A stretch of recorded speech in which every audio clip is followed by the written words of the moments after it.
جس طرف کو سارے لوگ ہیں میں بھی ادھر ہو جاتا ہوں، اور جس طرف کی ہوا ہے میں بھی وہی بولی بولنے لگ جاتا ہوں۔ یوں زندگی نہیں گزرتی۔ آج کل میں دیکھتا ہوں کہ سورج کی سمت چڑھا ہے تو چلو میں بھی وہی بات کرتا ہوں۔ اس طرح کی بات نظریاتی لوگ نہیں کرتے۔ زندگی کچھ اصولوں پر گزرتی ہے۔ کوئی شخص بڑا باصلاحیت بھی ہو، پڑھا لکھا ہو، لیکن اگر بے اصول ہو تو اپنی ساری صلاحیت ضائع کر بیٹھتا ہے۔ جو لوگ بغیر نظریے کے، بغیر اصول کے زندگی گزارتے ہیں نا، بغیر اصول کے تو آپ کھائیں پیئیں گے تو بیمار ہو جائیں گے، بغیر اصول کے تو آپ کو سونے جاگنے کی اجازت نہیں، اس کی بھی لمٹ ہے، اس کے اندر رہیں۔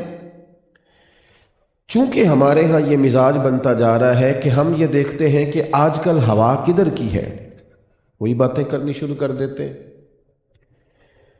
میں آپ کو زمینی حقائق کی ایک مثال عرض کرتا ہوں۔ آپ یہ دیکھیں کہ ہمارے ملک میں سیلاب آیا اور تقریباً 3 لاکھ کے قریب لوگ اس سے متاثر ہوئے، لیکن جب وہ خبروں میں تھا نا سارا سیلاب، تو تب تک اس کے لیے کیمپ لگے ہوئے تھے، شور ہو رہا تھا، اور جب سے وہ لوگ بیچارے خبروں سے نکل گئے ہیں ابھی خیموں میں، ہے ابھی بڑا طبقہ بیچارہ سردی سے ٹھٹھرتا ہوا۔ یعنی میں اور آپ کیا لحاف لیے بیٹھے ہیں، لیکن ان میں سے ڈھیر سارے لوگ ہیں، ہمارے دوست بستر تقسیم کرنے گئے تو وہ آ کے کہنے لگے کہ بہت سارے لوگ ایسے تھے جو کہہ رہے تھے کہ آپ یہ ساتھ والے خیمے میں دے دیں، یہاں ضرورت زیادہ ہے، ان کے بچے زیادہ ہیں۔ لیکن چونکہ ہم اصول کے مطابق تو ٹائم گزارنے کے قائل نہیں کہ چلو کوئی کام شروع کیا ہے تو اسے پایا تکمیل تک پہنچائیں گے۔ ہم یہ دیکھتے ہیں کہ چلو آج کل خبریں بدل گئیں، ٹرینڈ بدل گیا، خبریں سیاسی ہو گئیں تو ہم نے بھی تبصرے سیاسی شروع کر لیے۔ زندگی میں کچھ اصول جب انسان طے کر لیتا ہے نا اور ان کی روشنی میں وہ چلتا ہے تو ضروری نہیں ہے کہ روز سورج ہی نکلے، کبھی کبھی دھند بھی زندگی میں دیکھنی پڑتی ہے، لیکن اس کو اصول کا تعین کرنا ہے اور اس کے مطابق اس نے سفر کرنا ہے۔ یہ ضروری نہیں ہے کہ روز ٹھنڈ ہی رہے گی، کبھی کڑاکے کی گرمی بھی اس کی زندگی میں آئے گی، لیکن وہ اپنے اصول کے مطابق اپنے شب و روز گزارے گا۔ ہم طے نہیں کرتے چیزوں کو، اسلام ہمیں نظریاتی کرتا ہے۔ نبی اکرم صلی اللہ تعالی علیہ وسلم کی سیرت مبارکہ نے ہمیں اصول دیے ہیں۔ یہ آیت تو ویسے عموم پر ہے کہ تمہارے لیے محبوب کی زندگی بہترین نمونہ ہے، لیکن یہ نازل خاص موقع پہ ہوئی تھی۔ غزوہ خندق کے موقع پر یہ آیت کریمہ نازل ہوئی۔ غزوہ خندق کے موقع پر حالات یہ تھے کہ تمام کفار اکٹھے ہو کے مدینہ طیبہ پر حملہ آور ہو گئے، سارے ہی، اور انہوں نے طے کیا کہ ہم سب اکٹھے جائیں گے اور معاذ اللہ مسلمانوں کو ختم کریں گے۔ اور یہ تو تھا کفار کا پلان، اور یہاں زمینی معاملات یہ تھے کہ قحط پڑا ہوا تھا، لوگوں کے پاس کھانے کو چیز کوئی نہیں تھی۔ اس پر یہ کہ کڑاکے کی سردی تھی اور سارا کفر اکٹھا ہو گیا مشورے کے لیے۔ نبی پاک علیہ السلام نے صحابہ کو بلایا، بڑے بڑے کبار صحابہ، مشورہ دینے والے بڑے بڑے، لیکن آج بہت سارے صاحب الرائے لوگوں کا مشورہ چھوڑ کے اللہ کے محبوب نے حضرت سلمان فارسی کا مشورہ قبول کیا۔ ہمارے زمانے میں لوگ مشورہ نہیں دیتے، حکم دیتے ہیں۔ وہ کہتے ہیں جے میری مننی نہیں سی تے پھر میں نے پوچھیا کیوں سی؟ وہ بھائی آپ سے مشورہ مانگا تھا، آپ نے حکم دے دیا ہے۔ مشورہ وہ ہوتا ہے کہ قبول بھی کیا جا سکتا ہے اور رد بھی کیا جا سکتا ہے۔ بہت سارے صحابہ کا مشورہ حضور نے چھوڑ دیا۔ حضرت سلمان فارسی نے عرض کی یا رسول اللہ صلی اللہ علیہ وسلم، ہمارے علاقے میں یہ ہوتا ہے کہ وہاں خندق کھود لی جاتی ہے، اتنی بڑی چوڑی، اس میں آگ جلائی جاتی ہے، گھوڑا دور سے بھی دوڑ کے آئے تو خندق کو پھلانگ نہیں سکتا۔ اگر ہم یہ کام کر لیں تو وہ مدینے میں داخل ہی نہیں ہو سکیں گے۔ تو حضور نے فرمایا یہ ٹھیک ہے، لیکن وہ خندق کھودنی ہے اور بھوک میں کھودنی ہے، اور کڑاکے کی سردی میں کھودنی ہے تو کون کھودیں گے؟ صرف مرید، صرف شاگرد، صرف جماعت کے کارکن؟ قربان جائیں، مدینے والے محبوب نے فرمایا مجھے بھی اوزار دو، میں بھی تمہارے ساتھ کام کراؤں گا۔ بلکہ صحابہ فرماتے ہیں، بخاری مسلم میں موجود ہے، فرماتے ہیں جو چٹان ہم سے نہیں ٹوٹتی تھی وہ بھی رسول کریم نے ہمیں توڑ کے دی۔ اور کتنے دن یہ کتنے کو دن آخر یہ کام کیا جا سکتا ہے؟ 2-4 دن۔ میں نے کہا ہمارے ہاں تو ٹرینڈ ہی بدل جاتا ہے، اب ہمارے کپڑے پرانے نہیں ہوتے، اب ان کا رواج بدلتا ہے، اب ڈیزائن بدل جاتے ہیں، ترتیب بدل جاتی ہے۔ کتنے کو دن صبر کریں گے؟ یہاں تو 2 گھنٹے جوان آدمی کسی جگہ کھڑا نہیں رہتا، اس کا فوراً ارادہ ہی بدل جاتا ہے، وہ کہتا ہے نہیں وہ یہ تو لوگ اس کو تو قبول ہی نہیں کر رہے، کوئی اور کرتے ہیں۔ یہاں تو 40 سال کی زندگی میں لوگ 40 بزنس بدلتے ہیں، یہ ٹھیک نہیں تو یہ کر لو۔ کسی جگہ انسان کو کھڑا تو ہونا ہے نا، اور رب کی مدد تب آتی ہے جب انسان کہیں کھڑا ہوتا ہے۔ قرآن مجید نے اللہ کی مدد کی جو ترتیب بیان کی ہے وہ یہ ہے کہ ان الذین قالوا ربنا اللہ ثم استقاموا تتنزل علیہم الملائکہ، تو رب کا نام لے کے ڈٹ جا، پہلے تو ڈٹ، تتنزل علیہم الملائکہ، پھر اللہ کی مدد نازل ہوگی۔ لیکن اگر کسی کو کھڑا ہی نہ ہونا ہے، وہ کچھ دیر ٹھہر ہی نہ سکے کسی اصول پر، تھوڑے سے پیسے دیکھ کر اصول گیا، ذرا کسی تعلق والے کا فون آیا تو اصول گیا، ذرا کسی بڑے آفیسر کا فون آ گیا تو ختم ہو گئی بات۔ یہ تو نظریاتی لوگ کام نہیں کرتے، وہ کہتے ہیں جو ہوتا ہے ہو جائے۔ انسان کی زندگی اس کے اصولوں سے جڑی ہوئی ہوتی ہے، اس کے قاعدے سے جڑی ہوئی ہوتی ہے۔ وہ کیا اگر ان چیزوں کا پریشر قبول کرے گا تو پھر زندگی کیسے گزارے گا؟ کتنے دن یہ محاصرہ رہا؟ میری بات پر پھر غور کر لیں کہ غربت ہے، صحابہ نے پیٹ پہ پتھر باندھے ہیں اور اللہ کے رسول نے 2 باندھے، اور کڑاکے کی سردی ہے، کھانے کو چیز کوئی نہیں، اور ہاتھوں سے مشقت کرنی ہے۔ کتنے کو دن یہ محاصرہ رہا؟ یہ پورا مہینہ رہا۔ 4 دن میں لوگ پریشان ہو جاتے ہیں، ہو جی بٹے روٹی مانگ رہے ہیں، وہ جناب گھر جانا ہے، خواتین شکوہ کر رہی ہیں، والد صاحب اعتراض کر رہے ہیں، کیا کچھ لوگ بہانے کرتے ہیں۔ قربان جائے، 1 مہینہ یہ محاصرہ رہا، مہینہ۔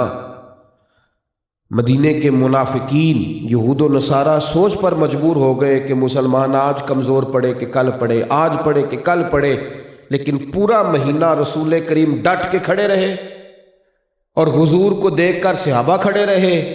وہ جو آئے تھے نا اکٹھے ہو کے کہ اب تو ہم ان کو صفحہ ہستی سے مٹائیں گے معاذ اللہ، وہ جب مہینہ گزر گیا تو ایک دوسرے پر الزام دینے لگے، کہنے لگے تو نے ہمیں کہا تھا چل، دوسرا قبیلہ کہنے لگا تم نے ہمیں کہا تھا چلو گے تو کامیابی ہوگی۔ پہلے ایک دوسرے کو متون کیا، لان تان کیا، پھر آندھیاں آئیں تو خیمے اکھڑے، اور جب وہ نکل کے بھاگے تو میرے محبوب کے صحابہ اٹھ کے جب رسول کریم کا جلوہ دیکھ رہے تھے اور حضور کی اداؤں کو دیکھ رہے تھے اور ان کامیابیوں کو دیکھ رہے تھے تو عرش کے مالک نے کہا لَقَدْ كَانَ لَكُمْ فِي رَسُولِ اللَّهِ أُسْوَةٌ حَسَنَةٌ۔ ذرا سی بات پہ ڈر جانے والی امت اور تھوڑی سی بات پر پریشان ہونے والے، بس ایک ملک کا پاسپورٹ آ گیا تو اللہ جانے کیا ہو گیا، اتنی جلدی روب کا شکار ہونے والے لوگ سمجھے۔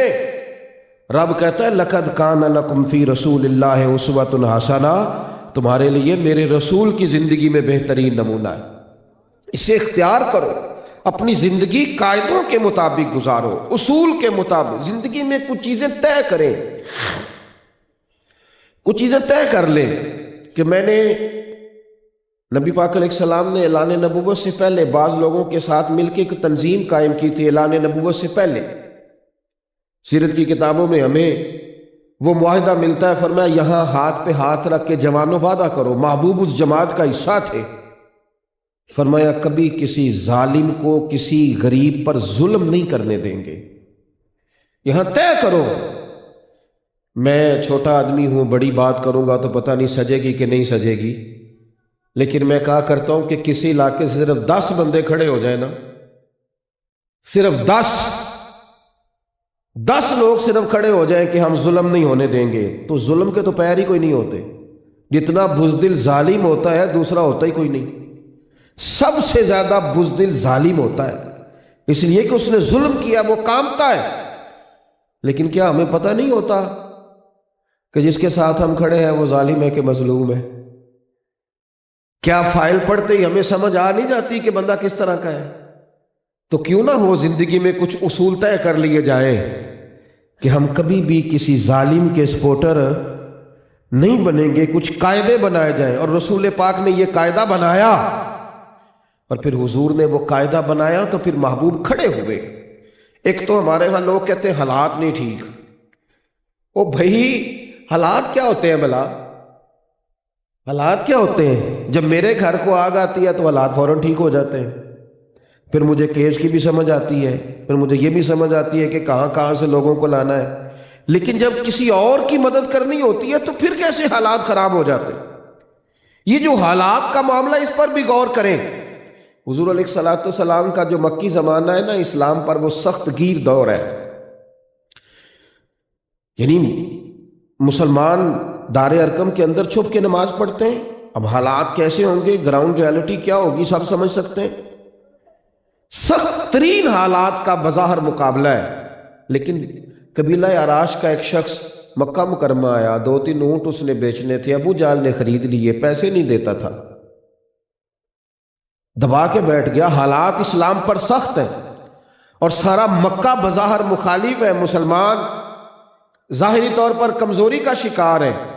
تو کسی کافر نے نا بطور تمسخر معاذ اللہ حضور کی طرف اشارہ کر کے کہا، وہ جو بیٹھے ہیں نا وہ تیری مدد کر سکتے ہیں۔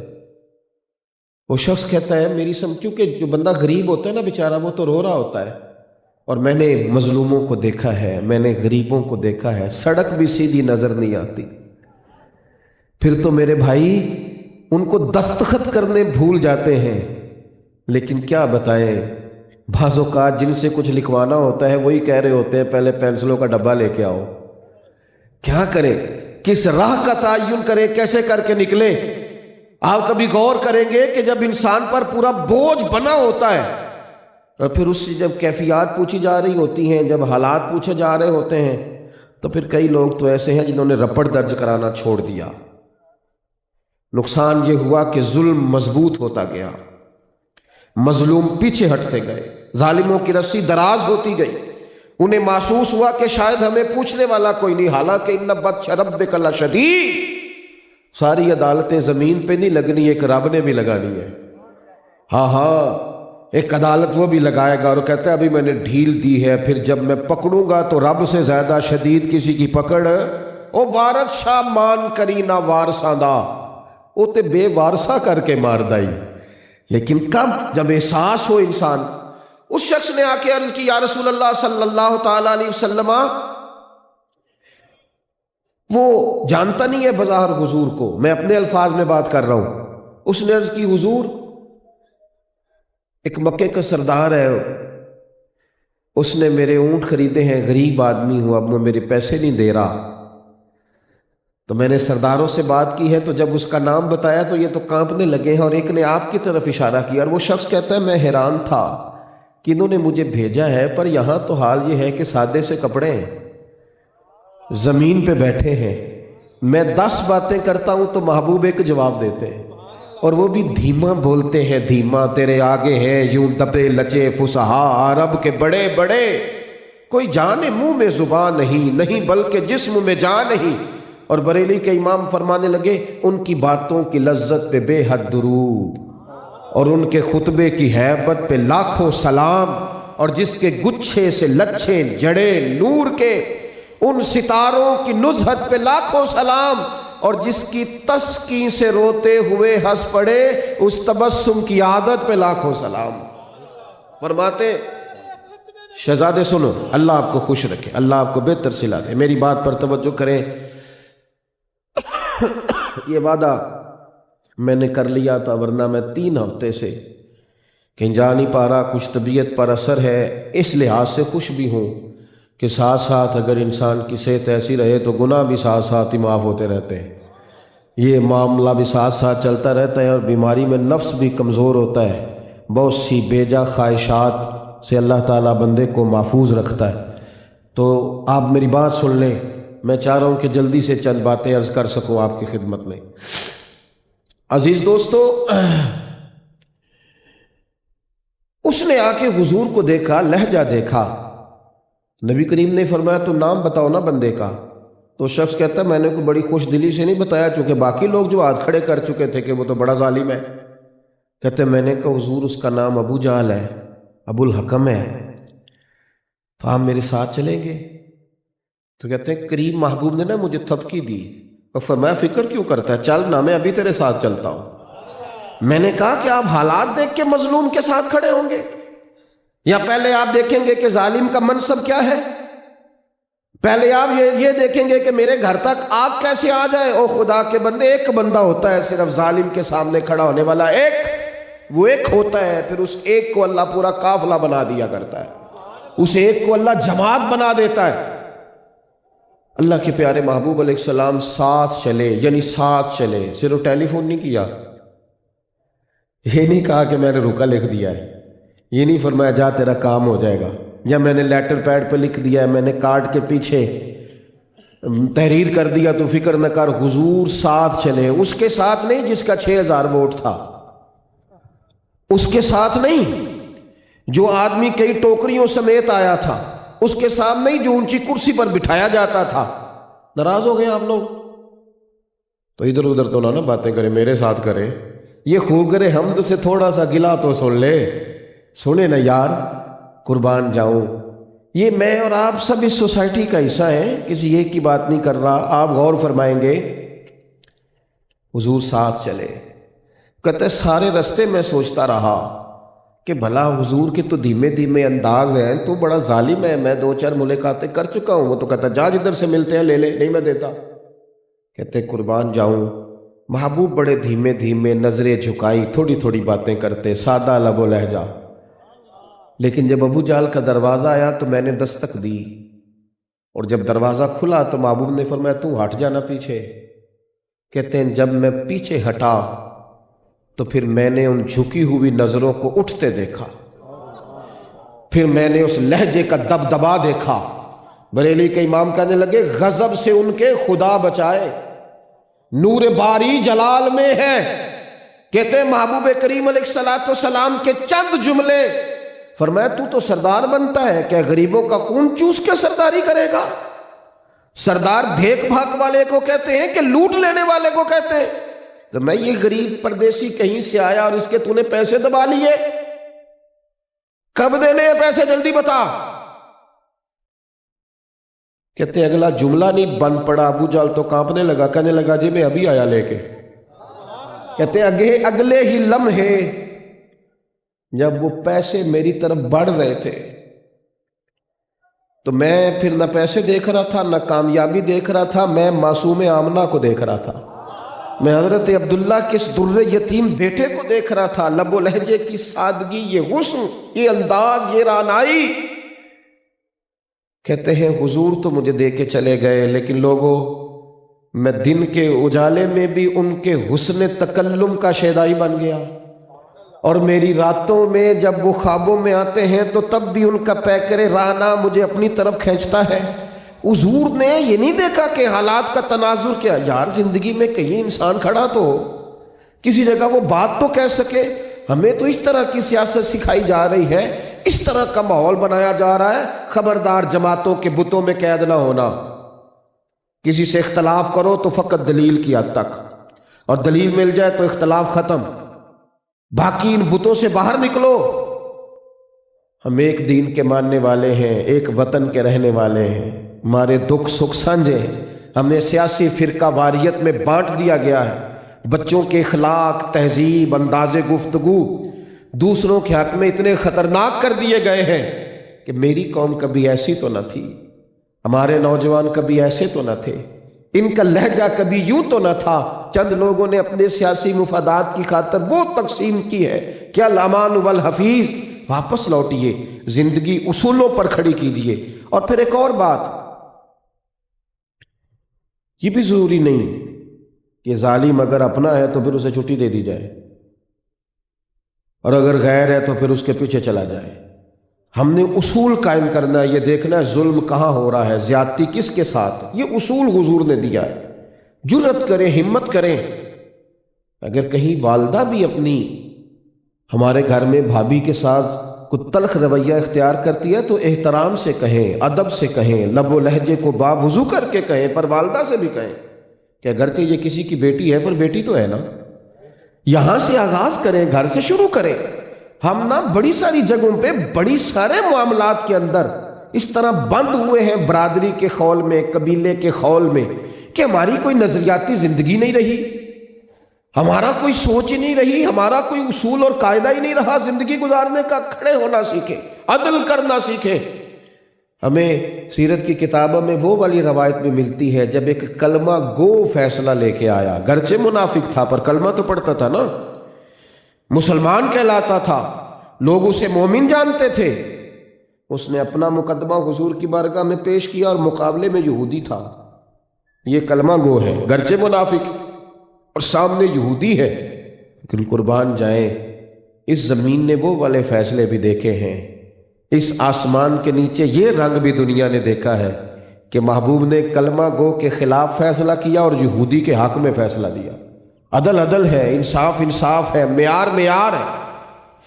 کچھ قاعدے زندگی میں، کچھ اصول وضع کیے جائیں اور ان کی روشنی میں اپنے معاملات زندگی کو مرتب کیا جائے۔ میں کل جمعے میں دوستوں سے کہہ رہا تھا، ہم نے نا ایک زیادتی کی اپنے بچوں کے ساتھ، ہم نے انہیں دولت مند بننے کی تجویز دی، اور 22 24 25 26 سال کی عمر میں ہی بچے نفسیاتی سے ہونے لگ گئے، کیونکہ ہم نے انہیں یہ ماحول دیا تھا کہ پیسہ، اچھا موبائل، اچھی گاڑی، لیکن وہ خاص روحانی تربیت، وہ خاص ذوق، وہ جو میرے کریم رسول نے فرمایا 7 سال کے بچے کو مسجد لے جانا، مسجد لے جانا، بھیجنا نہیں، مسجد لے جانا، وہ جو رسول کریم حضرت سیدہ فاطمہ رضی اللہ تعالیٰ عنہ کا پاؤں مبارک ہلا کر فرماتے تھے، فاطمہ اٹھنا، یہ رب سے رزق مانگنے کا وقت ہے، سحری میں جگاتے تھے۔ وہ جو خاص ان کی اخلاقی تربیت تھی، مال انہیں بڑا دیا، لیکن وہ اس طرح کا انہیں بنا دیا ہے کہ وہ عام لوگوں سے کٹ گئے ہیں، ان کی زندگی کا وہ سٹیٹس ہی نہیں رہا۔ ان کی شادی ہوئی تو ان کی بیوی کہنے لگی کہ یہ اتنی ڈگریوں کے باوجود یہ کیا ماجرا ہے، یہ کیسا شخص ہے جس کے ساتھ چند گھڑیاں بات نہیں کی جا سکتی، جس کا سوچ بچار کا کوئی معیار ہی نہیں ہے۔ لیکن وہ انداز جو ہمیں رسول کریم نے سکھایا وہ اصول تھا۔ اللہ کے محبوب علیہ الصلوۃ والسلام نے فرمایا کسی باپ کے لیے اپنی اولاد کے لیے سب سے بہترین تحفہ یہ ہے کہ اسے اچھا ادب سکھا دے، اسے آداب زندگی سے آگاہ کر دے، تاکہ جو اس کے ساتھ منسلک لوگ ہوں ان کی زندگی سکون میں آئے۔ لیکن ہم اس طرف تو ہماری توجہ ہی نہیں ہے۔ میری دادی اماں، میں نے اپنا ملک سارا دیکھا ہے اور مجھے پیارا بھی بڑا ہے، اور دیکھنے کے بعد زیادہ پیارا ہو گیا ہے۔ میں نے نیچے اتر کر گلی کوچے بھی دیکھے ہیں، اور میں نے کھیت کھلیان بھی دیکھے ہیں، وطن کے سارے کم و بیش شہر میں دیکھ چکا، صوبوں کے کونے خدرے دیکھ چکا، مجھے اللہ نے موقع دیا، ملک سے باہر بھی میں نے کچھ جگہوں کو دیکھا، لیکن پلٹ پلٹ کے نا وہ دیہاتی لوگوں سے پیار بڑھ گیا۔ سیانے ہونے کے چکر میں بعض لوگ اتنے تیز ہو گئے کہ ہر چیز کو انہوں نے تیزی میں تولنا شروع کر دیا، تو جو سادے لوگ تھے نا، پرانے دیسی، ان سے پیار بڑھتا چلا گیا کہ یار یہ تو بڑے کمال لوگ۔ دادی اماں صبح تخت پوش پر بیٹھتی تھیں، تسبیح ان کے ہاتھ میں ہوتی تھی، اور نماز کے بعد وہ ایک بات کرتی تھی، خود نماز پڑھ کے کہتی تھی اٹھو نماز پڑھو تے سبق پڑھو، اٹھو نماز پڑھو تے سبق پڑھو۔ اور پھر جب سارے لوگ ان کے گرد، سبق کس کو کہتے تھے؟ پیپر یاد کرنا ہے آج کا؟ سبق کون سا؟ اگر پتہ ہے تو اونچا بولے، کچھ بھی نہیں ہوتا، کچھ بھی نہیں تو انہوں کہنا کسے، تسی دسو، تسی نہ اپنے آپ کو پینڈو سمجھو تو میں تے ہے نا، میرے تے پا دیا جائے پینڈو بندے گل کی سی، یہ بھی بڑا مسئلہ ہے۔ قرآن پاک ہے نا جی، نماز پڑھو اور پھر سبق پڑھو، کیا قرآن پاک پڑھو۔ اور پھر جب گھر کے سب لوگ ان کے گرد قرآن لے کے بیٹھ جاتے تو پھر وہ سادے لفظوں میں کہتی یا اللہ تیرا شکر ہے۔ یہ کامیابی ہے کسی گھر کی کہ صبح اوہو میرے بھائی جب فجر 4:30 ہوتی تھی تو پھر بھی لوگ 9 بجے اٹھتے تھے، اور جب فجر 6:20 پہ ہوتی ہے تو پھر بھی 9 بجے اٹھتے ہیں. جب مغرب کی نماز 7:15 تھی پھر بھی نیند پوری نہیں ہوتی تھی، اور جب سے مغرب 5:15 ہوئی ہے پھر بھی نیند پوری نہیں ہوتی. اس کا مطلب ہے معاملہ نیند سے نہیں ہے. ہم کوئی اصول ہی نہیں، کوئی ضابطہ ہی نہیں بنا پائے زندگی کا. ہم اپنے آپ کو اس رنگ میں رنگ ہی نہیں سکے جو رنگ ہمیں اللہ تعالیٰ نے عطا فرمایا. ہم نے اپنے لیے اس خوبصورتی کو کشید ہی نہیں کیا جس نے ہمارا ظاہر باطن سنوار دینا تھا. تو رسول پاک علیہ الصلوۃ والسلام نے اصول کے مطابق، قاعدے کے مطابق زندگی گزارنا چاہیے. آپ کو پتہ ہے حضور کا فقر اختیاری ہے. بس بات سمیٹنے لگا ہوں. نبی پاک کا فقر اختیاری ہے. حضور فرماتے ہیں رب نے مجھے اختیار دیا ہے، میں سو رہا تھا تو سارے خزانوں کی کنجیاں ہی میرے دستے مبارک میں رکھ دیے. میں چاہوں تو نبی اور بادشاہ بن جاؤں. لیکن نبی پاک نے پسند کیا، حضور نے چاہا کیا؟ ایک وقت روٹی کھانی ہے. یہ پسند ہے نبی پاک کی، مجبوری نہیں، یہ پسند ہے. حضور نہ سادہ طرز زندگی کو پسند کرتے. یہ جو ہمارا طرز زندگی ہے نا، اس میں روز ایک نیا موڑ آتا ہے، روز ایک نیا ڈیزائن بدلتا ہے، روز ایک نیا خرچے کا دروازہ کھلتا ہے. اور جو بیچارے گئے تھے نا 3 سال کے لیے ملک سے باہر کہ تھوڑے سے پیسے کما کے لاؤں گا پھر یہاں کاروبار کروں گا، لیکن پیچھے سے جنازے اٹھے ہیں، آ نہیں سکے. پیچھے سے نا باپ پوچھتا رہا ہے لوگوں سے کہ دسو نا جی UK دی ٹکٹ کنے کو دیے. ابا پوچھتا رہا ہے لوگوں سے کہ بتاؤ نیو جرسی سے جس نے آنا ہو تو پیسے کتنے لگتے ہیں. لیکن وہ دروازہ تکتے تکتے چلا گیا. اب ضروریات نے نہیں بٹھایا تھا، شروع میں ضروریات تھی، اب خواہشات ہیں. اور خواہشات وہ ہوتی ہیں جو کبھی تکمیل پذیر نہیں ہوتی، ایک ختم کرو تو دوسری بن جاتی. حضور نے ہمیں ایک قاعدہ دیا سادہ طرز زندگی کا. سادہ روٹی کھانے والے کو ڈاکٹر کے پاس بھی زیادہ نہیں جانا پڑتا. سادہ کھانا کھانے والے شخص کو زیادہ مشکلات کا شکار نہیں ہونا پڑتا. ہم نا غریب کیوں پس گیا ہے زیادہ؟ وہ اس لیے کہ امیر کا خرچہ زیادہ ہو گیا ہے. غریب اس لیے زیادہ آزمائش کا شکار ہے کہ امیروں کے لوازمات بڑھ گئے. اگر یہ صرف اضافی خرچے تھوڑے سے اضافی خرچے چھوڑ دیے جائیں، یعنی موبائل پچھلے سال والا چلا لیں، یعنی آپ اس ملک میں رہتے ہیں جہاں لوگوں کو خیموں میں روٹی بھی نہیں ملتی، اور دوسری طرف حال یہ ہوتا ہے کہ نئے ماڈل کا موبائل آئے تو مارکیٹ میں شارٹ ہو جاتا ہے، نیا والا نہیں ملتا. جب اس طرح کی تقسیم ہوتی ہے پھر جرم پیدا ہوتا ہے، پھر تنگ آمد بجنگ آمد، پھر لوگ قلم چھوڑ کر بندوق اٹھاتے ہیں، پھر لوگ حقوق مانگنے کی بجائے چھیننے کے در پہ آتے ہیں. اللہ تعالیٰ اس سے محفوظ فرمائے. اگرچہ یہ کسی صورت بھی جائز نہیں، لیکن یہ کہ اگر تھوڑا سا طرز زندگی کو سادہ کیا جائے. میں حیران ہوتا ہوں کبھی کبھی حضور علیہ السلام کی سیرت مقدسہ کا مطالعہ کر کے کہ جو چیزیں بالکل جائز ہیں، یعنی خاتون مرد کے لیے سونا حرام ہے، عورت کے لیے جائز ہے. جائز پیسے ہیں تو جتنا مرضی عورت پہنے، شریعت نے اسے گنجائش دی ہے، ہر خاتون کے لیے جائز ہے. لیکن سیدہ فاطمہ الزہرا نے سونا پہن لیا، کل کائنات کی عورتوں کو جائز، سیدہ پاک نے پہنا، حضور کی شہزادی نے. تو اللہ کے محبوب ملنے آئے تو بغیر بات کیے واپس چلے گئے. سیدہ پاک رو پڑی. ساری بیٹیاں ہی باپ سے پیار کرتی ہیں، اور پھر مدینے والے رسول کی بیٹیاں، یہ چاروں شہزادیاں ٹوٹ کے محبت کرتی ہیں، اور سیدہ تو سب سے چھوٹی ہیں. حضرت فاطمہ پریشان ہو گئیں، پیغام بھیجا، کریم بغیر بات کیے چلے گئے. تو محبوب فرمانے لگے میری بیٹی ہو کے سونے پہنتی ہے، یہ سونا پہن لیا ہے. حضرت سیدہ نے وہ سونا بیچا، ایک غلام خرید کر آزاد کیا. اللہ کے رسول راضی ہو گئے. کیوں؟ اس لیے کہ اگر سیدہ بھی سونا پہنے گی تو قیامت تک جس باپ نے اپنی بیٹی کو یہ کہہ کے دلاسا دینا ہے نا کہ پتر اگر تیرے پاس نہیں تو مدینے والے کی بیٹیوں کے پاس بھی نہیں تھا، وہ تسلی کس نام پہ دے گا؟ ہم نے نا زندگی کو مشکل سے مشکل کرنا شروع کر دیا ہے. کچھ قاعدہ بنائے، کچھ چیزوں میں تو سادگی لے آئے، کچھ چیزوں کو تو تھوڑا آسان کریں. آخری بات یہ ہے، نبی پاک کی ایک سنت ہے، کم و بیش ہر جگہ عرض کرتا ہوں، یہاں بھی عرض کرتا ہوں، حضور کی ایک سنت ہے نبی کریم نے فرمایا تھا، ترمذی میں موجود ہے، فرمایا اے انس، اے میرے بیٹے، تم سے ہو سکے تو صبح اس حال میں کرنا کہ تمہارے دل میں کسی کا بغض نہ ہو، اور فرمایا یہ میری سنت ہے۔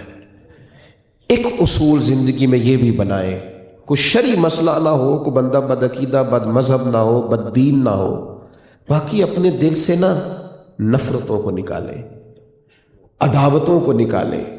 بے جا قسم کی عداوتیں لوگوں نے پیدا کر لی ہیں اور بغیر کسی سبب کے پیدا کر لی ہیں۔ لوگ ایک دوسرے کے قریب بیٹھ کر دور بیٹھے ہوتے، لوگ ایک جگہ موجود رہ کر ایک دوسرے کے بارے میں اچھی رائے نہیں رکھتے۔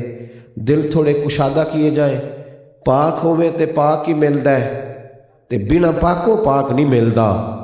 سارے جسم دے تون دے نالوں پہلوں تولا ٹکڑا دل دا، اور اقبال کہنے لگے دلے بیدار پیدا کر کہ دل خوابیدہ ہے جب تک، نہ تیری ضرب ہے کاری نہ میری ضرب ہے کاری۔ اللہ تعالی ہمیں سمجھنے کی توفیق دے۔ فاروق آباد سے یہاں تک سننے کے لیے آیا ہوں۔ السلام علیکم ورحمۃ اللہ وبرکاتہ۔ ان اللہ و ملائکتہ یصلون علی النبی یا ایھا الذین آمنوا صلوا علیہ وسلموا تسلیما۔ الصلاۃ والسلام علیک یا سیدی یا رسول اللہ۔ محبت سے سبھی پڑھ رہی ہے، الصلاۃ والسلام علیک یا، آواز سب کی آئے ذرا، الصلاۃ والسلام علیک یا سیدی یا رسول اللہ وعلی آلک و صحابک یا سیدی یا رحمت للعالمین۔ بیسیکلی میں نقابت کرتا ہوں اور چند جملے پیش کر کے میں اپنی حاضری بالکل مکمل چاہوں گا، لیکن آغاز کے اندر میں پہلا شعر سادات کے حوالے سے شروع کر رہا ہوں، اور انتہائی توجہ، بالکل توجہ چاہیے، جملے کو سمجھ کر پھر داد دینی ہے، مزہ آئے گا۔ انتہائی توجہ، شاعر کا قلم اٹھا، کیا لکھتا ہے؟ کہتا ہے کہ میدان میں آ جائے تو کبھی ٹلتا نہیں ہے، میدان میں آ جائے تو کبھی ٹلتا نہیں ہے۔ شاہ جی آپ کی خاص توجہ، اسٹیج پہ جتنے احباب تشریف فرما ہے، اسٹیج دے پہلے بندے تو لے کے پنڈال دے آخری بندے تک ہر بندہ سبحان اللہ بولے گا، داد دوے گا۔ ایک بندہ بھی چپ رہ گیا نقابت چھڑ دیا گا، لیکن توجہ، میدان میں آ جائے تو کبھی ٹلتا نہیں ہے۔ یہ ایسا سورج ہے جو کبھی ڈلتا نہیں ہے۔ ارے کون کہتا ہے کہ سید سردار نہیں؟ کون کہتا ہے کہ سید سردار نہیں؟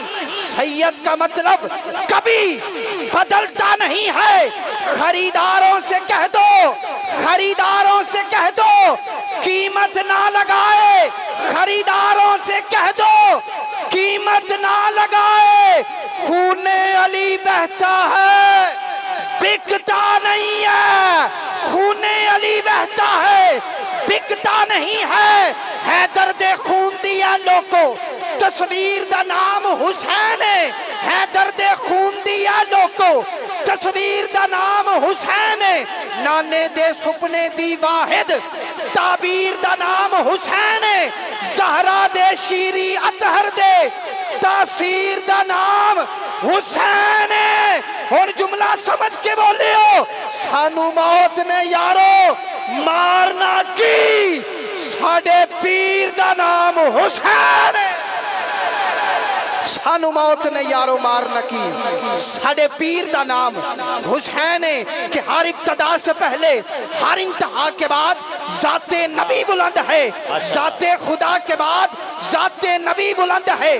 ذات خدا کے بعد دنیا میں احترام کے لائق ہے جتنے لوگ، میں سب کو مانتا ہوں مگر مصطفیٰ کے بعد۔ بس اس جملے سے تھوڑی سی وضاحت کرنی ہے کہ اپنی حاضری مکمل۔ ہر ابتدا سے پہلے ہر انتہا کے بعد ذات نبی بلند ہے، ذات خدا کے بعد دنیا میں احترام کے لائق ہیں جتنے لوگ، میں سب کو مانتا ہوں مگر مصطفیٰ کے بعد حضرت آدم کو مانتا ہوں، مگر مصطفیٰ کے بعد ان کے صفی ہونے کو مانتا ہوں، مگر مصطفیٰ کے بعد حضرت نوح کو مانتا ہوں، مگر مصطفیٰ کے بعد ان کے نجی ہونے کو مانتا ہوں، مگر مصطفیٰ کے بعد حضرت ابراہیم کو مانتا ہوں، مگر مصطفیٰ کے بعد حضرت ابراہیم کو مانتا ہوں، مگر مصطفیٰ کے بعد حضرت اسماعیل کو مانتا ہوں، مگر مصطفیٰ کے بعد حضرت داؤد کو مانتا ہوں، مگر مصطفیٰ کے بعد حضرت عیسیٰ کو مانتا ہوں، مگر مصطفیٰ کے بعد حضرت موسیٰ کو مانتا ہوں، مگر مصطفیٰ کے بعد ہر نبی کے کرم کو مانتا ہوں، مگر مصطفیٰ کے بعد ہر نبی کے فضل کو مانتا ہوں، مگر مصطفیٰ کے بعد صدیق اکبر کو مانتا ہوں، مگر مصطفیٰ کے بعد عمر فاروق کو مانتا ہوں، مگر مصطفیٰ کے بعد عثمان غنی کو مانتا ہوں، مگر مصطفیٰ کے بعد مولا علی کو مانتا ہوں، مگر مصطفیٰ کے بعد کون مولا علی؟ اللہ۔ آؤ پیر طریقت پیر سید نصیر الدین نصیر ملت ایک دو جملے پڑھ کے اجازت، آپ کا قلم اٹھا، میں نے پوچھا پیر صاحب مولا علی کی شان تو بتائیں، آپ فرماتے ہیں منظر فضائے دہر میں، منظر فضائے دہر میں سارا علی کا ہے، جس سمت دیکھتا ہوں نظارہ علی کا ہے، تم دخل دے رہے ہو عقیدت کے باب میں، دیکھو یہ معاملہ ہمارا علی کا ہے، ہم فقر مست چاہنے والے علی کے ہیں، دلوں پہ صرف ہجارہ علی کا ہے، کل کا جمال جزو کے چہرے سے ہے عیاں، گھوڑے پہ ہے عباس نظارہ۔ سامعین میں بلا